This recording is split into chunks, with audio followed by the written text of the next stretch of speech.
On the final day of their respective presidential campaigns, Donald Trump and Kamala Harris both predicted victory on Monday, with opinion polls showing them locked in a dead heat. The candidates concentrated their efforts in Pennsylvania, the biggest prize on Election Day among the 7 states expected to decide the outcome. Trump appeared before a large crowd in Pittsburgh, where he delivered what his campaign called his closing message to voters. I will restore peace in the world, and I will rescue the American dream.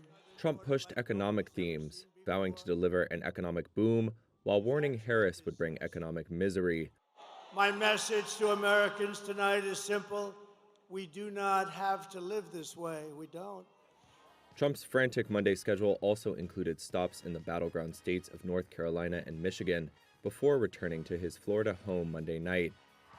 Meanwhile, Harris packed in 5 campaign stops in Pennsylvania throughout the day.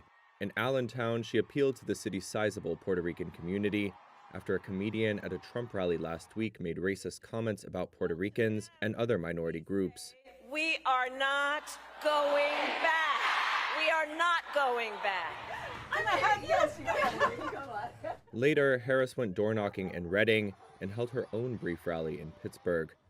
Harris ended the day with an event in Philadelphia, where she was joined by A-list celebrities including Lady Gaga and Oprah Winfrey. Harris forecast a close race and for the last time implored Pennsylvanians to get out the vote. The race ain't over yet, and we must finish strong, and this could be one of the closest races in history. Every single vote matters. The Harris campaign says its internal data shows that undecided voters are breaking in their favor. It reports an increase in early voting among core parts of its coalition, including young voters and voters of color. Trump campaign officials meanwhile said they were monitoring early voting results that show more women have voted than men. That is significant considering Harris's 12-point edge over Trump among female registered voters, according to an October Reuters Ipsos poll. The winner may not be known for days after Tuesday's vote. Trump and his allies, who falsely claim his 2020 election loss was the result of fraud, have already signaled they will attempt to fight any defeat. They have spent months laying the groundwork to again challenge the result if he loses. Harris campaign officials said any attempts by Trump to allege fraud will fail, while Democrats say they have plans in place should Trump try to prematurely claim victory. As the U.S. presidential candidates draw their campaigns to a close, Democrat Kamala Harris and her Republican opponent Donald Trump struck contrasting tones on Sunday. While Harris made her closing pitch to undecided voters in Michigan, Trump leaned into violent rhetoric and seemed more focused on revving up his base. In Pennsylvania, where Trump survived an assassination attempt in July, the former president on Sunday frequently abandoned his teleprompter with off-the-cuff remarks. At one point, he complained about gaps in the bulletproof glass surrounding him and mused that an assassin would have to shoot through the news media to hit him.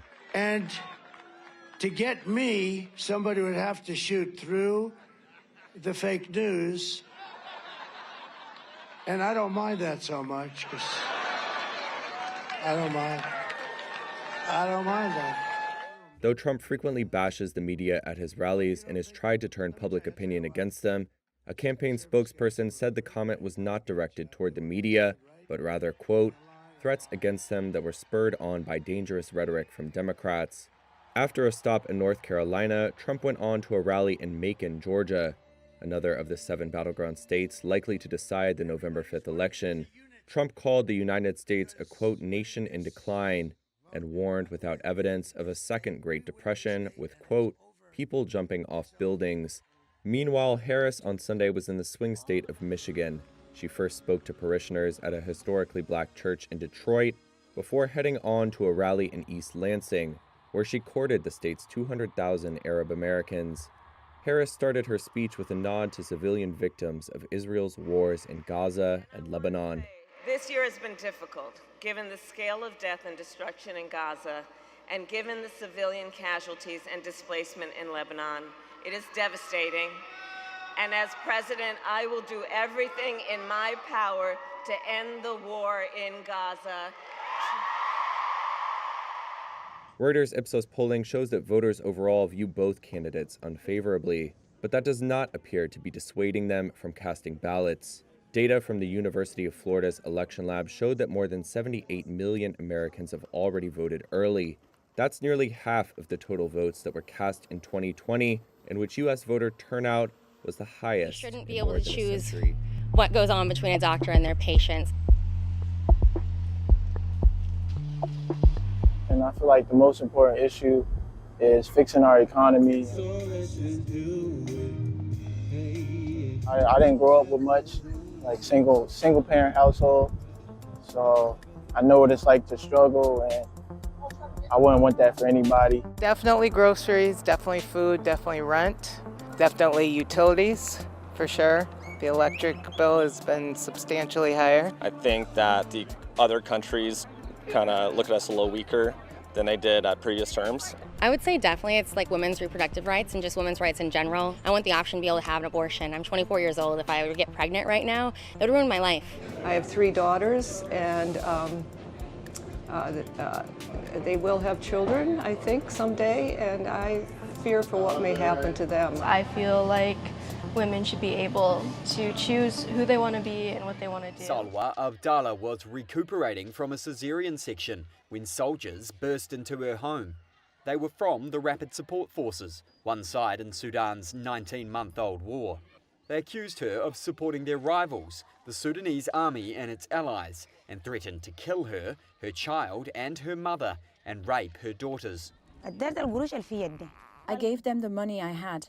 They asked me to give them my jewelry. I told them I will give them my jewelry. They told me, give us the jewelry while we go to another home and come back to you.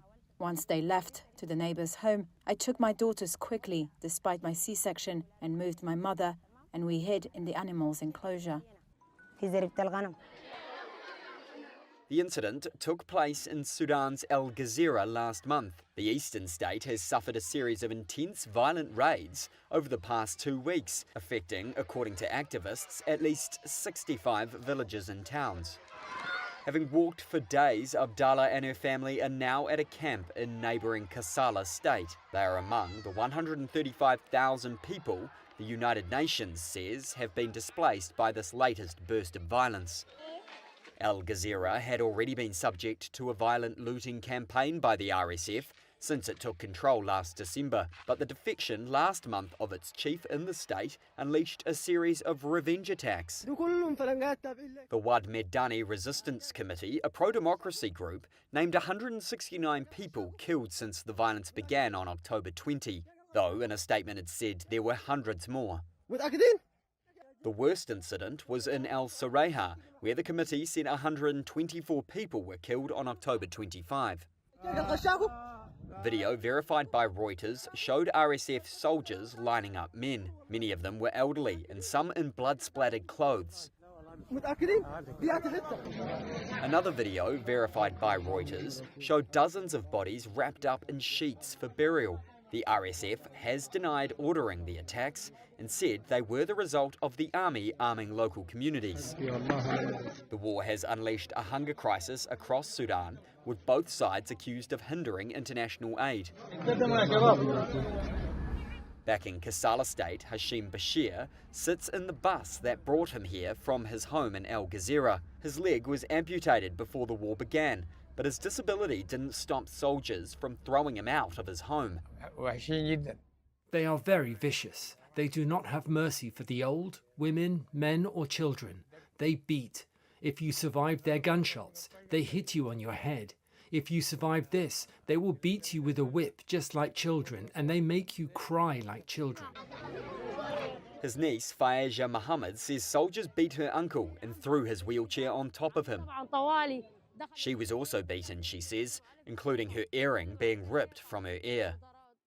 They displaced us, burned down our homes and starved us, she says. May God inflict harm on them.